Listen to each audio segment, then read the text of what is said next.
Oi, minha filha, eu me chamo Sônia. Tenho 73 anos hoje e quando me perguntam sobre minha infância, eu paro, respiro fundo e penso: será que conto a verdade? Porque tem dor que a gente carrega por tanto tempo que vira quase um segredo, né? Um segredo que pesa no peito feito pedra.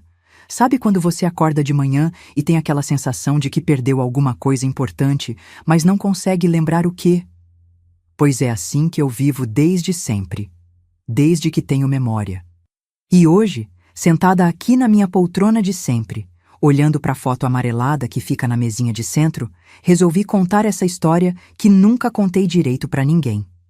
É que ontem à noite eu sonhei com cheiro de alfazema. Sabe aquele cheiro doce e suave que nossas avós usavam para perfumar a roupa no guarda-roupa? Acordei com esse cheiro grudado na memória e daí veio tudo de volta. O vestidinho branco, a igreja pequenininha e aquele último beijo da minha mãe. Minha história, minha filha, começou com uma dor que nunca passou. No dia do meu batismo, eu tinha só alguns meses de vida. Minha mãe e meu pai desapareceram. Assim, do nada. Foram embora e nunca mais voltaram. E eu, junto com meus 8 irmãos, ficamos ali, órfãos, perdidos, sem saber o que tinha acontecido. Nunca mais ninguém viu os dois. Era para ser um dia de bênção, de alegria, sabe? Daqueles dias que a família guarda na memória para sempre. Eu usava um vestidinho branco de crochê que minha tia Conceição costurou à mão, ponto por ponto, com linha que ela mesma comprou na cidade grande. Lembro que ela me contou isso depois, quando eu já era moça. Disse que passou 3 noites acordada fazendo aquele vestido, porque queria que ficasse perfeito para a apresentação da sobrinha a Deus. A igreja estava cheia naquele domingo de março. Era uma igrejinha simples, dessas de interior, com banco de madeira que rangia quando a gente sentava, e janela alta por onde entrava a luz dourada do fim da tarde. Meus irmãos ajudaram a enfeitar o altar com flor do mato que colheram na beira do riacho, margarida miúda, sempre viva, e umas folhagens verdes que cheiravam a mato fresco. Eu não lembro de nada disso, claro. Era só um bebezinho de colo. Mas essa história foi me contada tantas vezes, por tantas pessoas diferentes, que virou mais real na minha cabeça do que muita coisa que eu vivi depois. É engraçado como isso funciona, né? As histórias que a gente não viveu, mas que viraram parte da nossa vida mesmo assim. Minha irmã mais velha, a Aparecida, que na época tinha uns 12 anos, me segurava no colo antes da cerimônia. Ela sempre me contava que eu estava calminha, nem chorava, só ficava olhando para as pessoas com esses olhinhos grandes que criança pequena tem. E quando o padre Antônio me pegou para fazer o batismo, eu nem reclamei da água gelada na testa. Parecia que você entendia que era uma coisa importante, a Cida sempre dizia. Você ficou quietinha o tempo todo, só abrindo e fechando a mãozinha pequetita, agarrando o ar. Depois da cerimônia, teve aquela confusão gostosa que sempre tem quando a família se junta, né? Todo mundo querendo pegar o bebê, fazer carinho, dar beijinho. Minha mãe, a Terezinha, estava com um vestido azul marinho que tinha uns botõezinhos pequenos na frente. Eu sei disso porque, anos depois, encontrei esse vestido guardado numa mala e quando perguntei para a tia Conceição sobre ele, ela me disse: "Ah, minha filha, era o vestido que sua mãe usou no seu batismo, o mais bonito que ela tinha." Minha mãe me pegou no colo depois que o padre terminou de falar com os padrinhos. Lembro. Não posso dizer que lembro, né? Mas me contaram que ela me beijou na testa, bem devagarzinho, sussurrou alguma coisa no meu ouvido que ninguém conseguiu escutar e depois me entregou de volta para a Aparecida. "Eu volto já", ela disse para minha irmã. "Cuida dela para mim." Meu pai, o João Batista, estava parado na porta da igreja, com aquele jeito meio sem graça que homem do interior tem em lugar de festa. Ele usava na camisa branca de domingo, a única que tinha sem remendo, e o cabelo penteado com brilhantina que cheirava a jasmim. Quando minha mãe chegou perto dele, ele pôs a mão no ombro dela, e os dois saíram andando devagar pela ruazinha de terra. "Vamos resolver uma coisa rápida e já voltamos para a festa", ele disse para o meu padrinho, seu Nicolau. "Não demora não." E foi a última vez que alguém viu os dois. A festa continuou na casa da tia Conceição. Tinha bolo de fubá, quentão, sanduíche de mortadela cortado em quadradinhos e o pessoal tocando viola na varanda.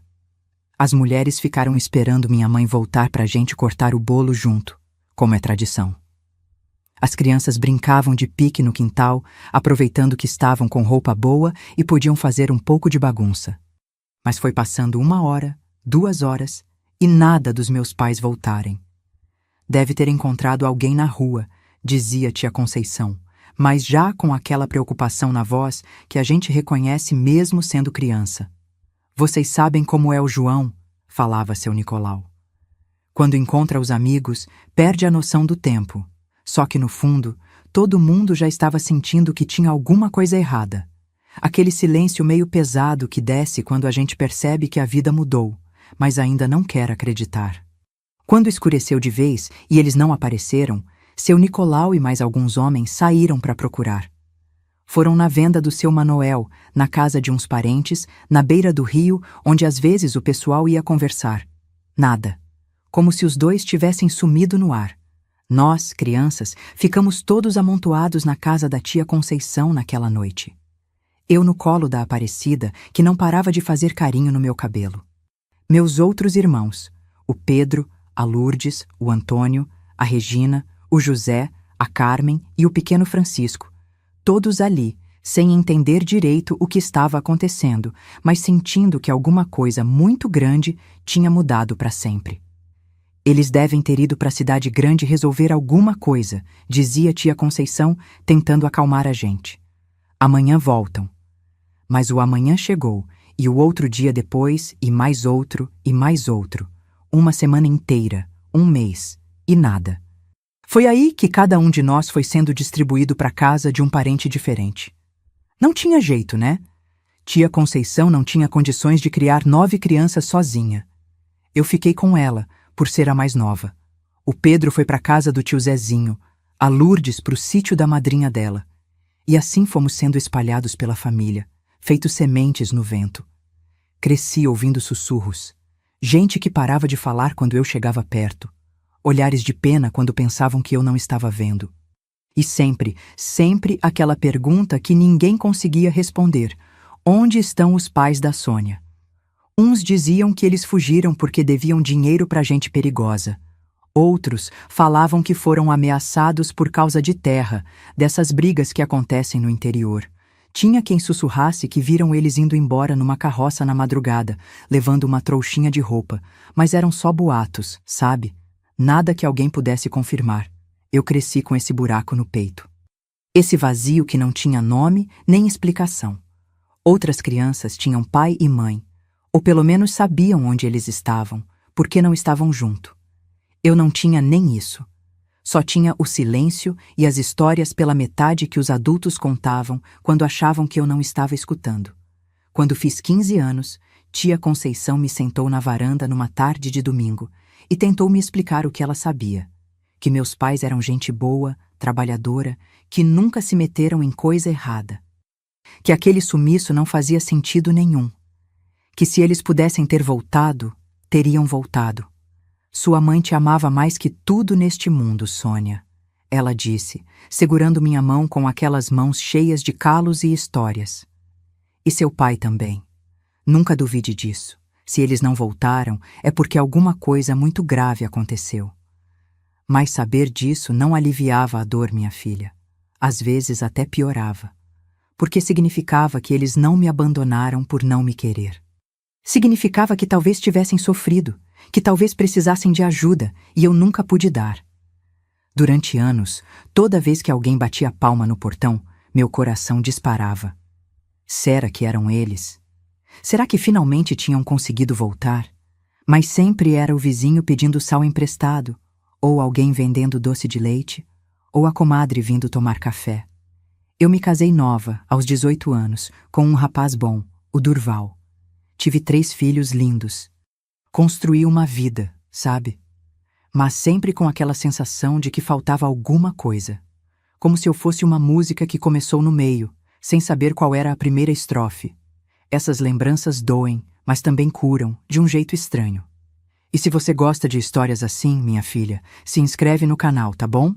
A gente precisa guardar essas memórias, precisa contar essas histórias que ficaram guardadas tanto tempo. Porque talvez alguém que está ouvindo também tenha seus pedaços perdidos, seus silêncios antigos, e eu ainda não terminei de contar o que aconteceu. Porque a vida dá voltas, minha filha.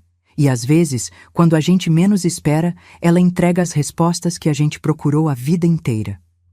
Sabe, minha filha, tem coisa que a gente só vai entender quando fica mais velha, né? Quando eu era pequena, achava que toda criança tinha essa sensação de que faltava alguma coisa. Que era normal crescer sem conseguir juntar os pedaços da própria história. Tia Conceição fez o melhor que podia comigo. Ela era uma mulher pequetinha, magrinha, mas com uma força que só quem passou por muito sofrimento consegue ter. Perdeu o marido numa enchente quando tinha só 25 anos, e desde então criou os 3 filhos sozinha, costurando para fora e fazendo doce para vender na feira. Quando eu cheguei na vida dela, mais um bebê para cuidar, ela nem piscou. Só disse: Deus sabe o que faz. Se essa menina ficou comigo, é porque tem um propósito. A casa da tia Conceição era pequena, mas tinha um quintal grande com pé de manga, goiabeira e um canteiro de hortelã que ela cuidava com carinho. Era ali que eu passava as tardes, brincando com boneca de milho que ela fazia para mim, ouvindo o barulho das folhas no vento e o rádio tocando música sertaneja na cozinha. Ela nunca me fez sentir como se fosse um peso. Pelo contrário. Sempre dizia que eu era a luz da casa dela, que chegou para alegrar os dias. Mas eu sentia, sabe? Sentia que era diferente dos meus primos, que tinham pai e mãe, que sabiam de onde vinham. Quando eu fazia perguntas sobre meus pais, tia Conceição ficava com aquele olhar distante, como se estivesse vendo alguma coisa muito longe. Ela me contava coisas bonitas, sempre. Que minha mãe tinha uma voz doce, que cantava modinha enquanto cozinhava. Que meu pai era trabalhador, que acordava antes do galo cantar para ir para a roça. Que os dois se amavam muito e que me amavam ainda mais. Sua mãe tinha mania de ficar mexendo no seu cabelo, ela me contava. Fazia trancinha, penteava com carinho, ficava horas só olhando para você dormindo. Dizia que nunca viu o bebê mais bonito no mundo. Essas histórias me aqueciam o coração, mas também me deixavam com mais saudade de alguma coisa que eu nem sabia direito o que era. É uma dor estranha, minha filha, sentir falta de quem a gente não lembra. É como ter saudade de um sonho que esqueceu logo que acordou. Quando fiz 7 anos, comecei a estudar na escolinha da cidade. Era uma sala só, com carteiras de madeira e um quadro negro que o professor usava para ensinar todo mundo junto, da 1ª à 4ª série. A professora, Dona Eulália, era uma senhora já idosa, dessas que sabiam o nome de cada criança da região e a história de cada família. No primeiro dia de aula, quando ela estava fazendo a chamada e perguntando sobre os pais de cada aluno, chegou minha vez e eu fiquei muda. Não sabia o que responder. Falei que morava com a tia Conceição, mas ela queria saber dos meus pais. Eles foram embora, eu disse com aquela simplicidade que criança tem. Ninguém sabe onde estão. Dona Eulália me olhou com tanta pena que me deu vontade de chorar. Depois soube que ela foi na casa da tia Conceição no mesmo dia para entender melhor a situação. Foi quando começaram a me tratar como a menina que perdeu os pais. Não por maldade, mas as pessoas não sabiam como me explicar, né? Na escola, eu era quietinha, estudiosa, gostava de português, de aprender palavras novas, de ouvir as histórias que Dona Eulália contava. Mas tinha uma coisa que me incomodava. Toda vez que ela falava sobre família, sobre como a gente vem dos nossos pais e avós, eu me sentia como se estivesse vendo um filme pela metade. Os outros meninos sabiam que o avô era carpinteiro, que a bisavó veio de Minas Gerais, que a família tinha uma história de pessoas corajosas ou trabalhadoras. Eu só sabia que meus pais tinham sumido e que ninguém gostava de falar sobre isso. Foi nessa época que comecei a inventar histórias na minha cabeça. Imaginava que meus pais eram exploradores, que tinham ido para um lugar muito distante descobrir tesouros e que um dia voltariam ricos e famosos. O que tinham virado médicos missionários e estavam salvando vidas em outros países. Ou que eram artistas de circo viajando pelo mundo inteiro. Qualquer coisa era melhor do que a verdade. que eu não sabia onde eles estavam, nem se ainda estavam vivos. Quando fiz 10 anos, tia Conceição me levou para visitar meus irmãos. Era uma volta que a gente fazia 2 vezes por ano, no Natal e na Páscoa. Cada um estava numa casa diferente, mas todos moravam na mesma região, então dava para ver todo mundo no mesmo fim de semana. A Aparecida, que sempre foi a mais velha e a mais responsável, tinha ido morar com a madrinha dela numa fazenda. Estava crescendo bonita, com jeito de moça, mas continuava com aquele olhar de quem carregava responsabilidade demais para a idade que tinha. Quando ela me via, sempre fazia carinho no meu cabelo, do mesmo jeito que fazia quando eu era bebê. "Você parece com a mamãe", ela sempre dizia. Mesmos olhos, mesmo jeito de sorrir. O Pedro foi para a casa do tio Zezinho, que tinha um sítio pequeno onde criava porco e galinha. Ele estava virando um menino sério, trabalhador, que acordava cedo para ajudar com os animais. Mas quando a gente ficava sozinho, ele me contava que às vezes sonhava com nossos pais, que acordava achando que eles estavam na cozinha tomando café. "Será que eles lembram da gente?" Ele perguntava com aquela carinha de quem queria muito acreditar que sim. A Lourdes morava com a madrinha dela numa casa na cidade. Estava se tornando uma moça prendada, sabia costurar e cozinhar, mas tinha uma tristeza no olhar que me doía de ver. Ela era a que mais falava sobre nossos pais, a que mais fazia perguntas.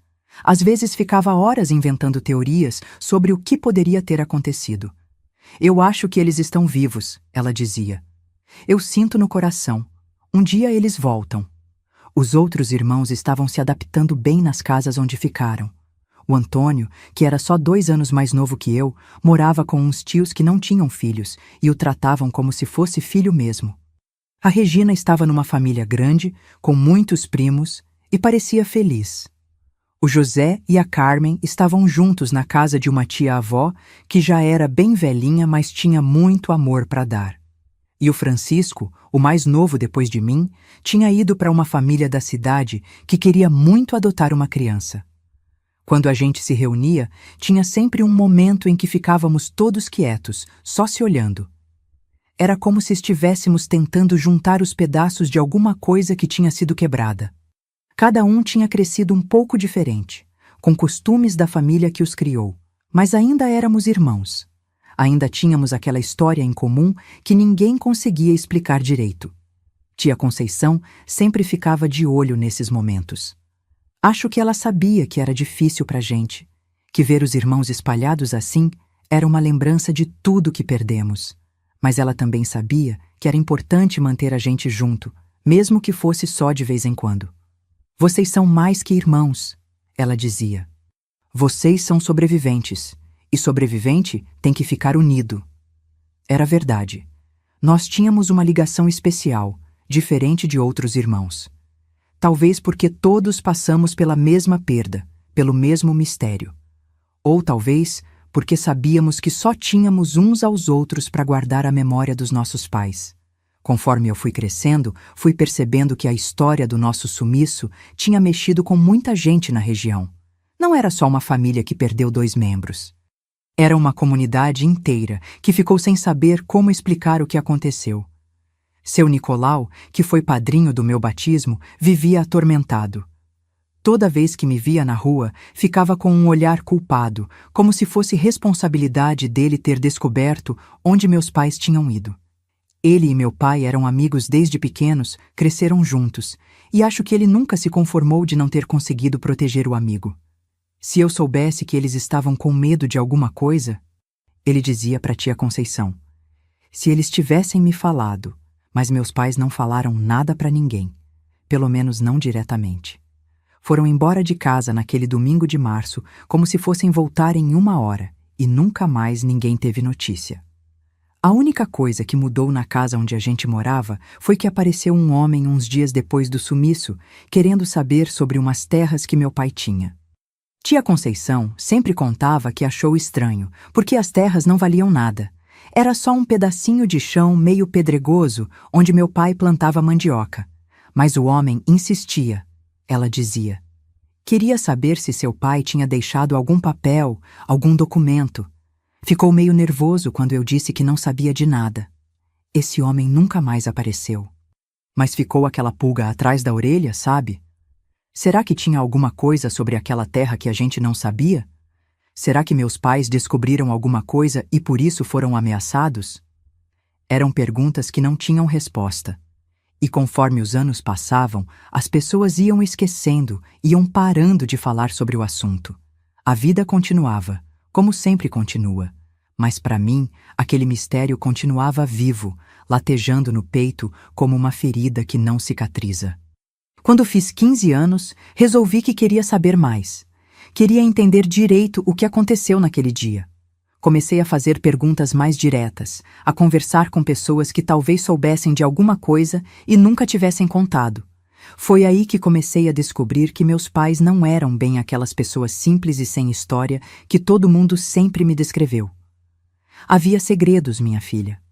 Segredos que iam mudar tudo o que eu pensava que sabia sobre eles. Tem momentos na vida da gente que dividem tudo em antes e depois, né? Para mim, esse momento chegou numa tarde de dezembro de 2001. Eu tinha 49 anos, já era uma mulher feita, mãe de 3 filhos, e achava que conhecia toda a minha história. Ou, pelo menos, os pedaços que era possível conhecer. Tia Conceição tinha falecido no ano anterior, aos 82 anos, daquele jeito manso que gente boa costuma partir, dormindo, sem dar trabalho para ninguém. Ela foi minha mãe de criação, minha base, meu porto seguro. Quando ela se foi, senti como se tivesse perdido os pais pela segunda vez.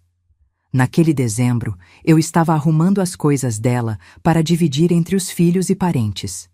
Era uma tarefa dolorosa, mexer nos pertences de quem a gente amou, decidir o que guardar e o que doar.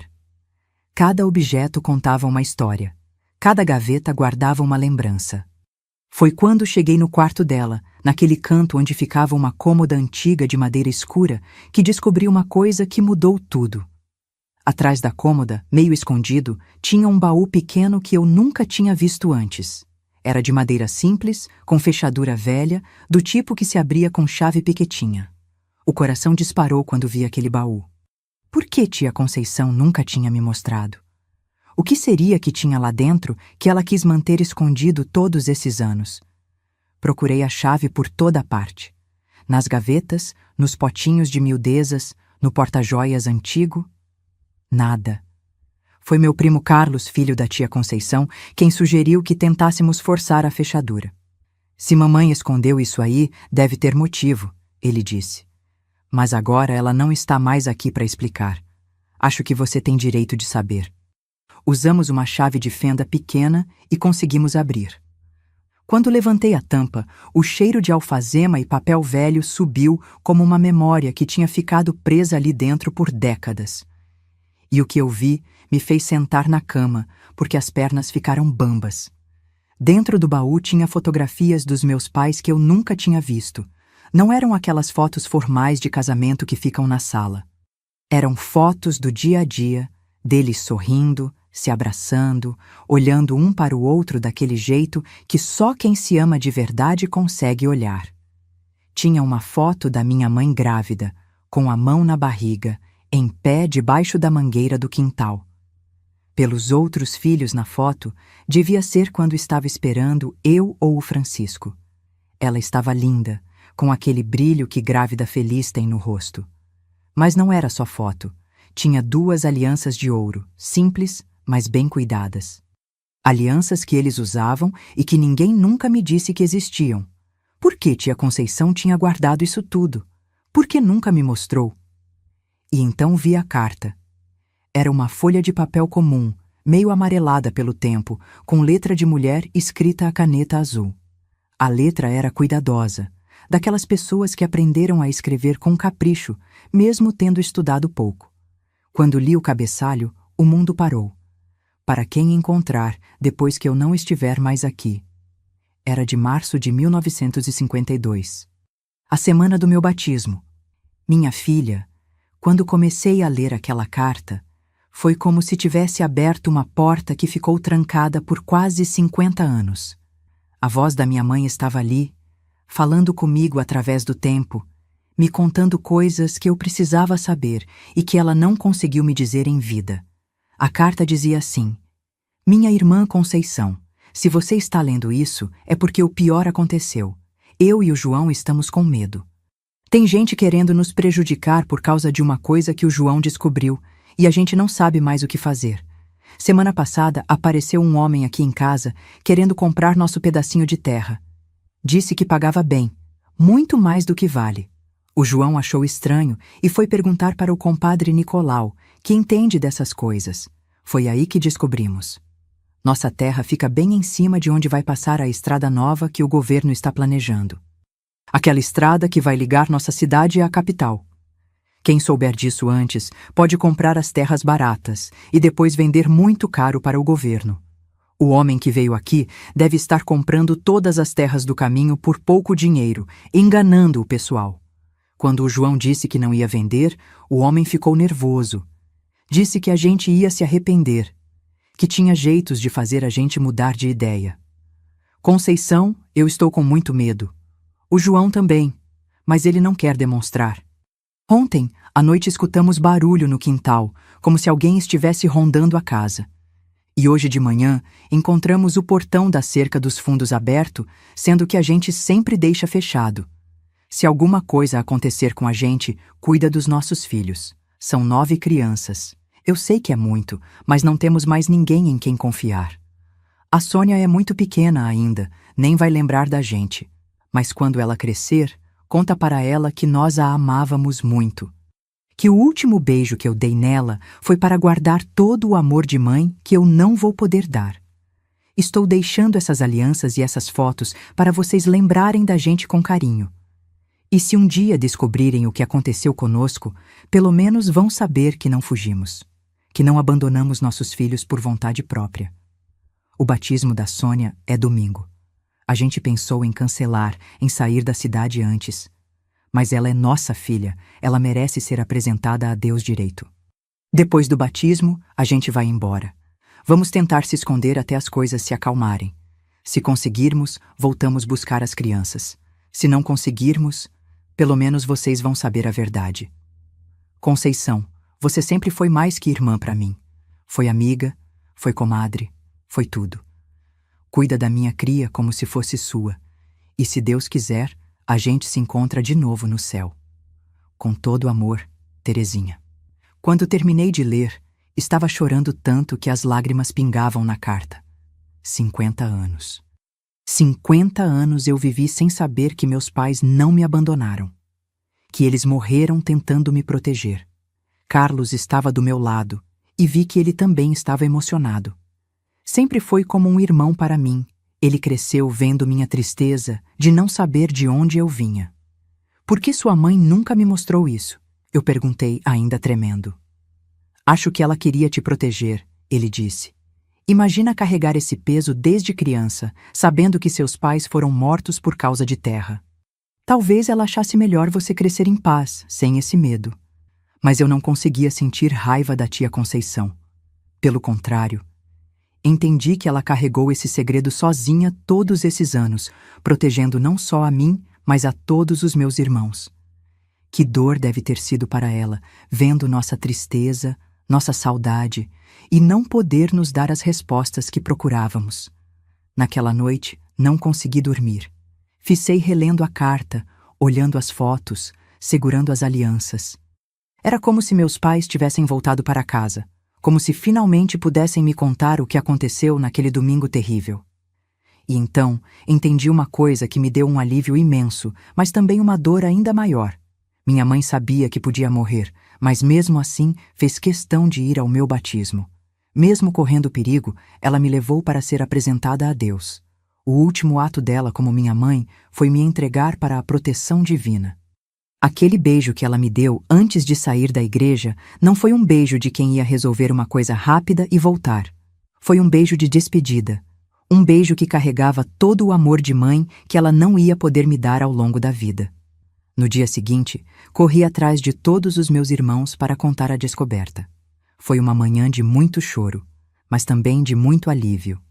A Aparecida, que sempre se culpou por ter deixado mamãe sair da igreja naquele dia, finalmente entendeu que não podia ter feito nada para impedir. Ela já sabia que não ia voltar. A Cida disse, segurando a carta com as mãos tremendo. Por isso me pediu para cuidar de você. Não era só por algumas horas, era para sempre. O Pedro ficou muito tempo quieto depois que contei tudo.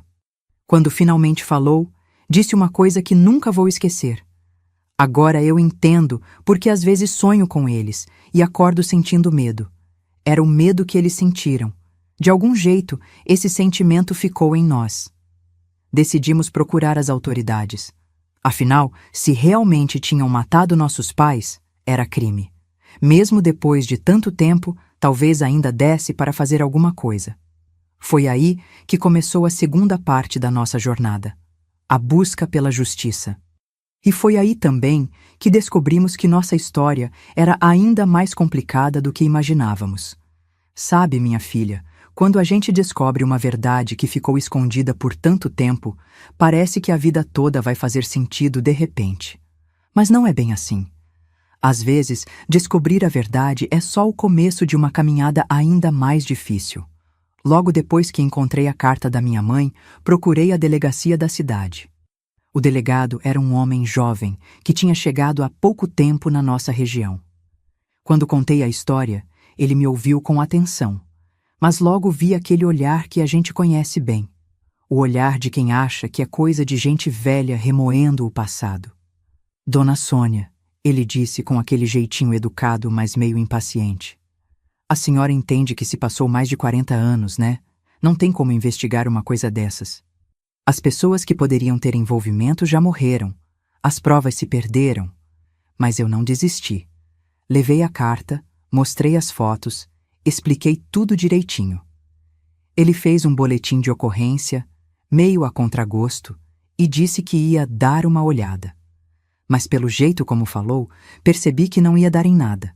Foi o meu genro, o Marcos, casado com minha filha mais velha, quem me deu uma ideia melhor. Ele trabalhava numa empresa de construção e conhecia gente do governo estadual. Me disse que tinha ouvido falar de uma promotoria especial que investigava crimes antigos, principalmente os que tinham a ver com conflitos de terra. Sogra, essa história dos seus pais pode interessar eles, ele disse. Nos anos 50 rolava muito desses esquemas de grilagem. Pessoal comprava terra barata enganando os donos, depois vendia caro para o governo. E quem não queria vender? Bem, às vezes sumia mesmo. Com a ajuda dele, consegui o contato de uma promotora em Belo Horizonte que trabalhava com esses casos. A doutora Márcia era uma mulher séria, competente, que me recebeu numa tarde de abril de 2002. Quando mostrei a carta da minha mãe, vi que ela ficou realmente interessada. Não com aquela educação forçada do delegado da cidade, mas com interesse profissional mesmo. Dona Sônia, essa carta é um documento importante, ela disse. Mostra que seus pais sabiam do perigo e que estava relacionado à questão da estrada. Deixe eu pesquisar nos arquivos sobre essa estrada que sua mãe menciona. 2 semanas depois, ela me ligou pedindo para eu voltar lá. Tinha descoberto coisas que iam me surpreender. A estrada que liga sua cidade à capital foi realmente construída, ela me explicou, mostrando uns mapas antigos. Começou em 1953, um ano depois do desaparecimento dos seus pais. E olha só que interessante, o governo pagou uma fortuna pelas desapropriações, muito mais do que as terras valiam na época. Ela tinha levantado os nomes de quem vendeu terra para o governo naquela região. E tinha um nome que aparecia muitas vezes: Coronel Aparício Mendes, um fazendeiro rico da região que tinha comprado dezenas de pequenos lotes nos meses anteriores à construção da estrada. Esse homem sabia da estrada com antecedência, a doutora Márcia me disse. Comprou terra de pequenos proprietários por preço baixo e depois vendeu tudo para o governo por valor muito alto. Ficou milionário quase da noite para o dia. O nome não me era estranho, Coronel Aparício. Já tinha ouvido falar dele quando era criança, sempre em conversas de adulto que paravam quando eu chegava perto. Era um homem poderoso, meio político, que todo mundo respeitava por medo. Onde está esse homem hoje? Perguntei. Morreu em 1987, mas deixou filhos, netos. A família ainda é dona de muita terra na região. A promotora conseguiu mais informações. O coronel Aparício tinha um capanga, um homem chamado Djalma, que fazia o trabalho sujo para ele. Era quem ia nas casas das pessoas negociar a venda das terras. E quando a negociação não dava certo, bem, aconteciam coisas ruins. Esse Djalma ainda está vivo, ela me disse. Mora numa cidade vizinha. Já é bem velho, deve ter uns 80 anos, mas ainda pode ter informações importantes. Demorei semanas para juntar coragem de ir atrás do Djalma. Era uma coisa que mexia com medos muito antigos, sabe? Medo de descobrir detalhes terríveis sobre o que aconteceu com meus pais. Medo de mexer com gente perigosa, mesmo sendo depois de tanto tempo. Mas a curiosidade foi mais forte. Precisava saber. Meus irmãos também queriam respostas, especialmente a Aparecida, que nunca se conformou de ter sido a última pessoa da família a ver nossos pais vivos. Fomos eu, a Aparecida e o Pedro numa manhã de sábado. O Djalma morava numa casinha simples nos fundos de um terreno baldio, numa rua de terra na periferia da cidade. Era um velho magro, corcunda, com olhos pequenos e amarelados. Quando falamos o nome dos nossos pais, vi que ele reconheceu na hora. Ficou nervoso, quis fechar a porta, mas a Aparecida pôs o pé na frente. Não, seu Djalma. O senhor vai conversar com a gente sim. Já esperamos 50 anos por essa conversa. Demorou, mas ele acabou deixando a gente entrar. A casa cheirava a remédio e solidão. Tinha só uma salinha com móveis velhos e um retrato de Nossa Senhora Aparecida na parede. No começo, ele disse que não sabia de nada, que não lembrava. Mas quando mostrei a carta da minha mãe, quando li em voz alta a parte que falava sobre o homem que foi na casa deles querendo comprar a terra, vi que ele ficou pálido. Esse homem era o senhor, não era? Perguntei, olhando bem nos olhos dele. Ele ficou muito tempo calado. Depois começou a chorar. Era um choro de velho, sabe? Meio seco, meio cansado, como se tivesse guardado aquilo por tempo demais. Eu não queria, ele disse. Não era para ter acontecido daquele jeito. E então ele contou. Contou que realmente foi na casa dos meus pais a mando do coronel Aparício, que ofereceu dinheiro pela terra, mas meu pai recusou. Disse que desconfiou de alguma coisa e não quis vender. Seu pai era esperto, o Djalma disse. Percebeu que tinha alguma coisa por trás. Disse que não vendia nem por todo o ouro do mundo. O coronel ficou furioso quando soube da recusa. Mandou o Djalma voltar lá com outros homens para convencer meus pais de outra forma. Mas quando chegaram na casa no domingo de manhã, ela estava vazia. Meus pais tinham saído para o batismo. A gente esperou eles voltarem, ele contou. Ficamos escondidos no mato perto da casa. Quando eles chegaram da igreja, no fim da tarde, a gente abordou. Minha filha, ouvir aquele homem contar os últimos momentos dos meus pais foi uma das coisas mais difíceis que já fiz na vida. Mas eu precisava saber. Precisava carregar essa verdade, por mais dolorosa que fosse. Segundo o Djalma, meu pai tentou resistir. Disse que não ia vender a terra e que não tinha medo de ameaça. Minha mãe implorou para deixarem eles em paz. Falou das 9 crianças pequenas que dependiam deles. Mas o coronel tinha dado ordem, o Djalma disse, com a voz cada vez mais baixa. Se eles não vendessem por bem, era para resolver por mal. E resolver por mal significava que eles não podiam mais atrapalhar os negócios. Eles levaram meus pais para uma mata fechada, longe da cidade. O que aconteceu lá, o Djalma não quis contar direito. Só disse que resolveram o problema de uma vez por todas. E que enterraram os corpos numa cova funda, sem marca, sem nada que pudesse identificar. Onde? A Aparecida perguntou com a voz dura de raiva. Onde vocês enterraram nossos pais? O Djalma olhou para ela, depois para mim, depois para o Pedro. E pela primeira vez desde que começou a contar, pareceu sentir realmente o peso do que tinha feito. Na mata do Grotão, ele disse, perto do córrego que seca no verão. Mas foi há tanto tempo, pode ser que não tenha mais nada lá. Quando saímos da casa dele, estávamos destruídos. Finalmente sabíamos a verdade, mas ela era ainda mais cruel do que qualquer coisa que tínhamos imaginado. Nossos pais não morreram num acidente, não se perderam, não fugiram. Foram assassinados a sangue frio por causa de uma terra que nem sabia que valia alguma coisa. A promotora ficou muito interessada no depoimento do Djalma. Disse que ia abrir um inquérito formal, que ia tentar encontrar os restos mortais dos nossos pais na mata do Grotão. Mas também avisou que seria difícil. Depois de 50 anos, as chances de encontrar alguma coisa eram pequenas. Mas pelo menos agora vocês sabem o que aconteceu, ela disse. E o Djalma pode ser responsabilizado pelo crime. Assassinato não prescreve nunca. Só que as coisas não foram bem assim. 2 semanas depois que fizemos a denúncia formal, o Djalma teve um infarto e morreu. Assim, de repente. Alguns disseram que foi coincidência, que ele já estava doente mesmo. Outros sussurraram que talvez alguém não tenha gostado de saber que ele estava falando demais. E a família do falecido coronel Aparício? Quando souberam da investigação, contrataram advogados caros que começaram a questionar tudo. A carta da minha mãe, o depoimento do Djalma, nossa versão dos fatos. Diziam que não tinha como provar nada, que eram só suposições de uma família ressentida. Foi aí que entendi que descobrir a verdade era só metade da batalha. A outra metade era conseguir que essa verdade fosse reconhecida e que houvesse justiça. E essa parte ia ser ainda mais difícil do que tudo que já tínhamos passado. Tem momentos na vida, minha filha, que a gente precisa escolher entre ficar presa na raiva ou seguir em frente carregando a verdade no coração.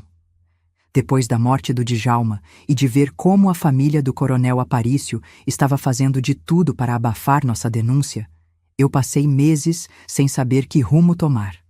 Era 2003, eu já tinha 51 anos e sentia como se tivesse envelhecido 10 anos em 2.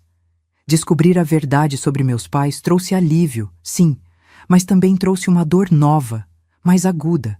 Saber exatamente como eles sofreram, como foram traídos e mortos por ganância, isso me consumia por dentro. Meus filhos ficaram preocupados comigo. Minha filha mais nova, a Raquel, me disse uma coisa que ficou martelando na minha cabeça. Mãe, a senhora passou 50 anos procurando seus pais. Agora que os encontrou, não pode deixar essa história destruir o que a senhora construiu. Ela tinha razão. Eu estava tão focada no passado que estava esquecendo do presente. Estava deixando que a injustiça que meus pais sofreram envenenasse a vida que eles deram à vida deles para que eu pudesse ter. Foi a Aparecida quem me ajudou a encontrar um caminho diferente. Numa tarde de domingo, quando estávamos reunidos na casa dela para o almoço de família, tradição que mantemos desde que nos reencontramos, ela me chamou para conversar no quintal. Sônia, ela disse, você lembra quando a gente era criança e tia Conceição contava histórias de santos que sofreram injustiças, mas nunca perderam a fé? Lembrava sim. Tia Conceição tinha uma devoção especial por Santa Rita de Cássia, a santa das causas impossíveis. Sempre dizia que quando a vida apertava demais, era só pedir para Santa Rita que ela dava um jeito. Eu ando pensando, a Cida continuou, que nossos pais viraram santos para a gente. Não santos de igreja, mas santos da nossa família. Eles morreram para nos proteger, para que a gente pudesse viver em paz. E talvez o jeito de honrar eles não seja brigando na justiça, mas vivendo bem a vida que eles compraram com o sangue deles. Aquelas palavras tocaram fundo no meu coração. Era verdade. Meus pais não morreram para que eu passasse o resto da vida brigando com advogado e promotor. Eles morreram para que eu e meus irmãos pudéssemos crescer, ter família, ser felizes.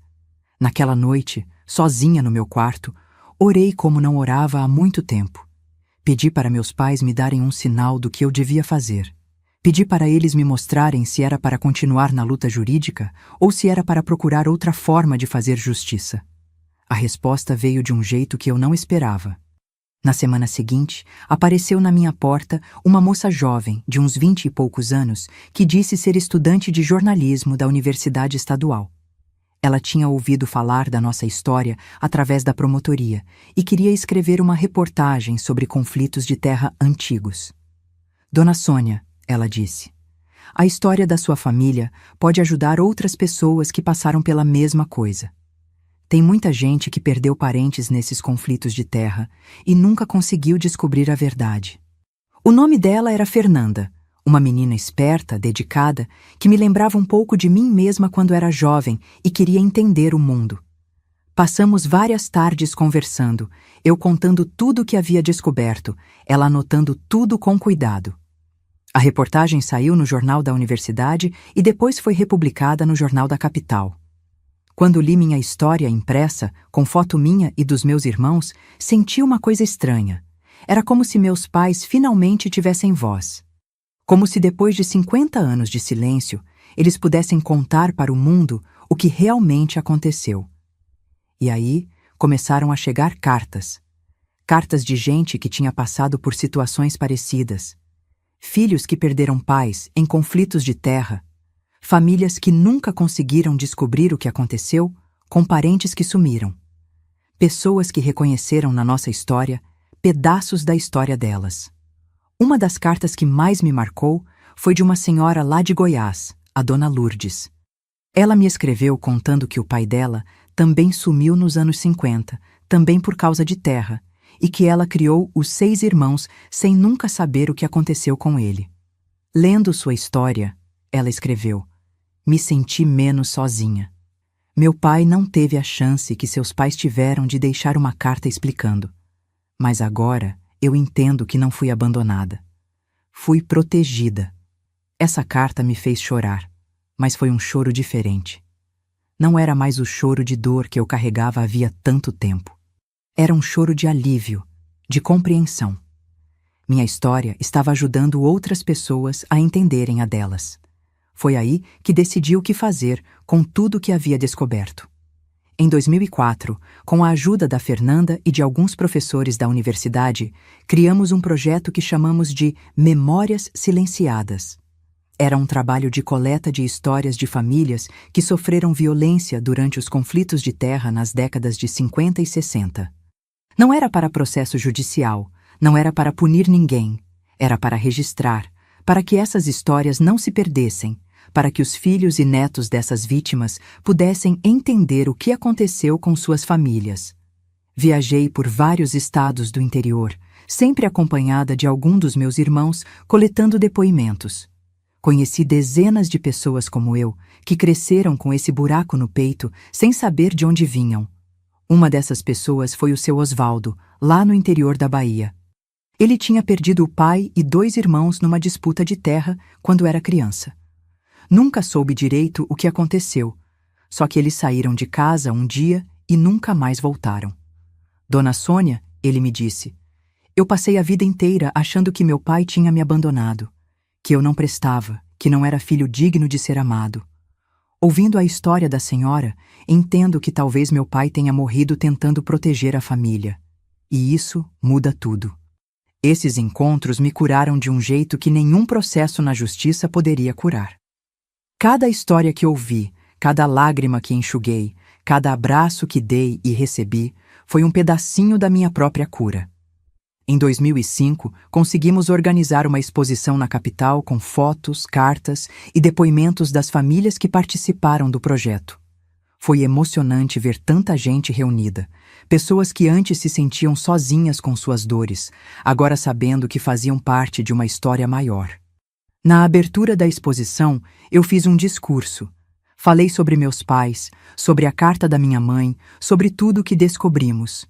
Mas principalmente falei sobre perdão e sobre paz. Não estamos aqui para culpar ninguém, eu disse. Estamos aqui para honrar a memória de quem se foi e para mostrar que o amor é mais forte que qualquer violência. Nossos pais morreram, mas o amor deles por nós não morreu. Esse amor é o que nos trouxe até aqui. Depois do discurso, uma mulher se aproximou de mim. Era bem vestida, de meia idade, com um jeito meio tímido. Ela se apresentou como Helena Mendes, bisneta do coronel Aparício. Meu primeiro impulso foi de raiva. Era a família que estava tentando abafar nossa denúncia, que contratou advogados para nos atacar. Mas alguma coisa no jeito dela me fez parar e escutar. Dona Sônia, ela disse, eu vim aqui porque preciso pedir desculpas em nome da minha família. Eu li sua história no jornal, vi a exposição e me sinto envergonhada. Meu bisavô fez coisas terríveis. Não posso mudar o passado, mas posso reconhecer que vocês sofreram injustiça. Ela me contou que sempre soube que a fortuna da família vinha de negócios sujos, mas nunca tinha entendido direito o que isso significava para as pessoas que foram prejudicadas. Ver nossa exposição tinha aberto os olhos dela. Se tiver alguma coisa que eu possa fazer para ajudar, ela disse, por favor me fale. Quero que meus filhos cresçam sabendo a verdade. Não as mentiras que nossa família contou por tantos anos. Foi um momento muito forte, minha filha. Olhei para aquela mulher que não tinha culpa do que seu bisavô fez, mas que estava disposta a carregar a responsabilidade de reconhecer o erro e tentar reparar de alguma forma. Helena, eu disse, segurando a mão dela. A única coisa que eu quero é que as pessoas saibam a verdade. E que histórias como a nossa não se repitam. Se você puder ajudar nisso, já vai estar fazendo muito. E sabe o que ela fez? Ela financiou a publicação de um livro com todas as histórias que coletamos no projeto. Um livro bonito, bem feito, que foi distribuído em escolas e bibliotecas da região. Na dedicatória, ela escreveu: para que a verdade liberte a todos nós. Naquele dia, eu entendi que tinha encontrado a minha forma de fazer justiça. Não era nos tribunais com advogados e processos. Era na memória, na verdade, no reconhecimento. Era transformando dor em história, silêncio em voz. Eu já nem achava que contaria isso um dia para tanta gente. Mas quem sabe alguém se sinta menos sozinha ouvindo. Se você chegou até aqui comigo, minha filha, e se essas palavras tocaram seu coração de alguma forma, eu te peço, se inscreva no canal. Essas histórias precisam ser contadas, essas memórias precisam ser guardadas.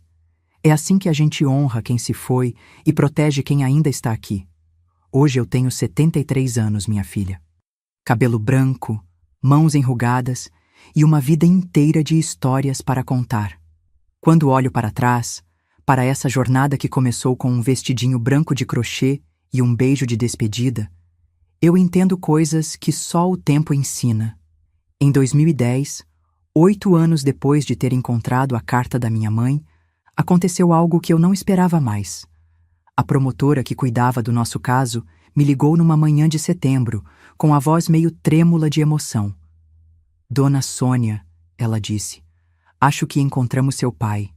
Uma equipe do Instituto Médico Legal estava fazendo escavações na mata do Grotão, seguindo as indicações que o Djalma tinha dado antes de morrer. Era um trabalho difícil, depois de quase 60 anos, mas eles encontraram ossadas numa cova funda, exatamente onde ele disse que tinham enterrado. O exame de DNA confirmou.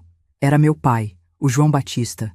Da minha mãe não encontraram rastro, mas pelo menos uma parte da nossa história tinha voltado para casa. Quando recebi os restos mortais dele, senti uma paz estranha. Não era alegria, porque a dor da perda continuava lá. Mas era como se um círculo tivesse se fechado, como se ele finalmente pudesse descansar em paz.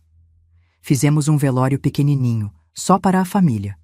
Todos os meus irmãos estavam lá, alguns já com cabelos grisalhos, outros com netos correndo pelo cemitério.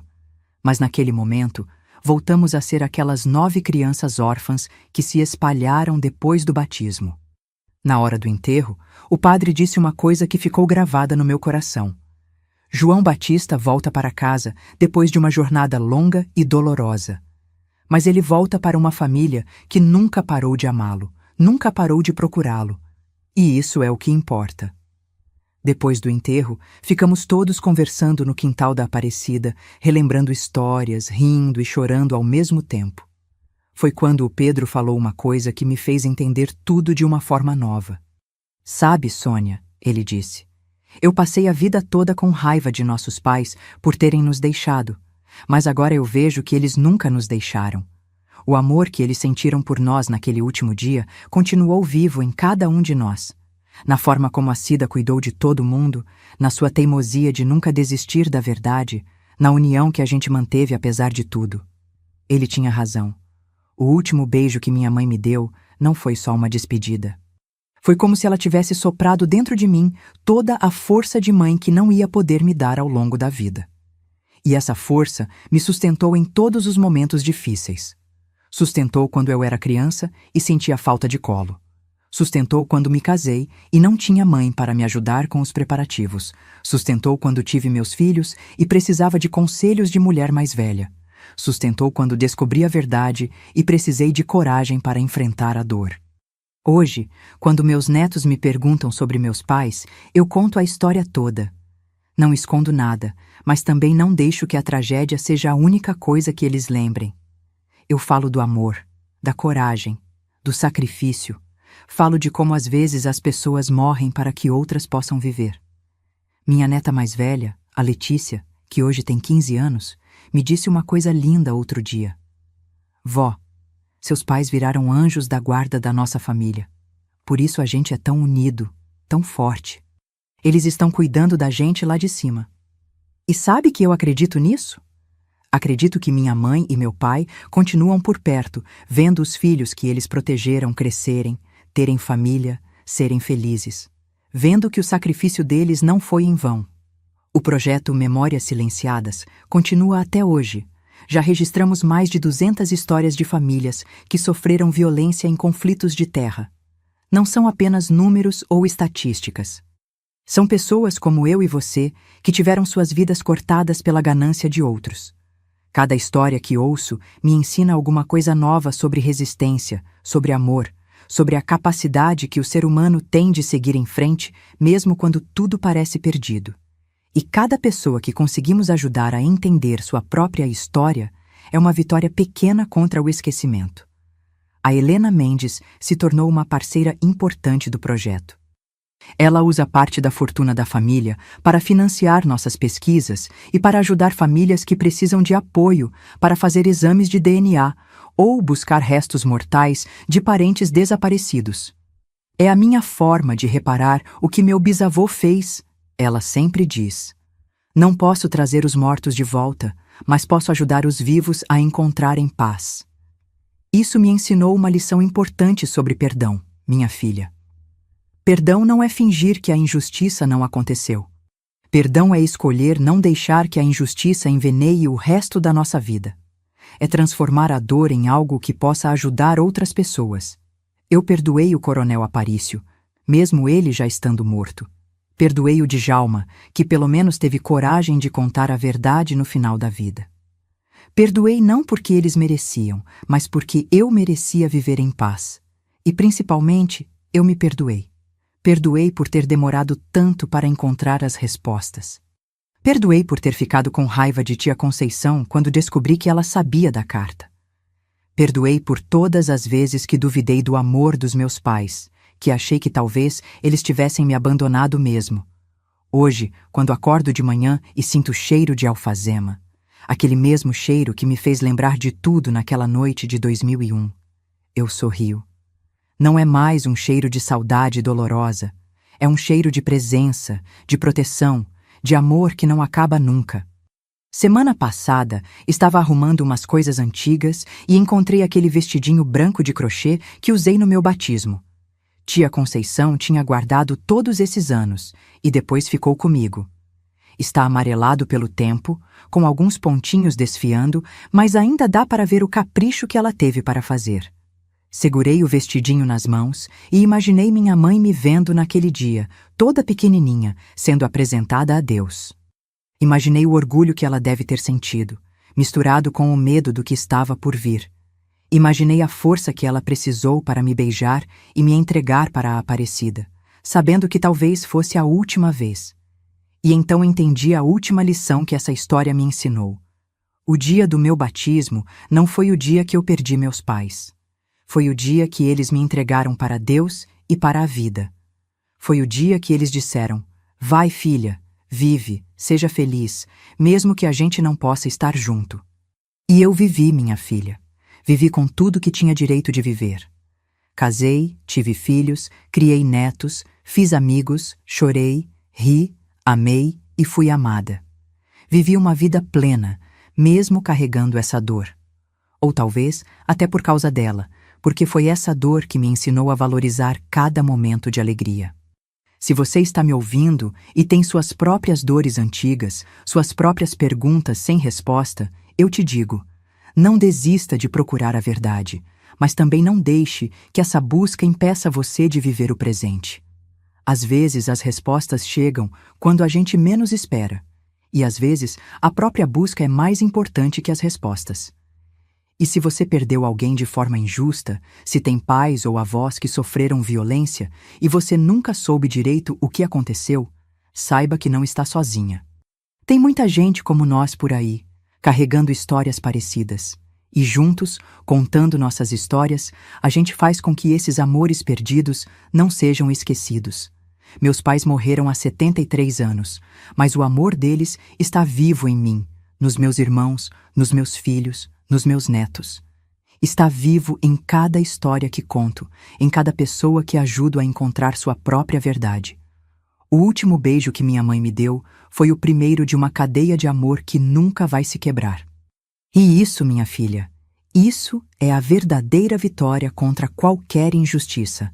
Agora, você sabe minha história completa, a história de uma menina que perdeu os pais no dia do batismo e passou 70 anos descobrindo que, na verdade, nunca os perdeu. Eles só mudaram de forma de estar presente.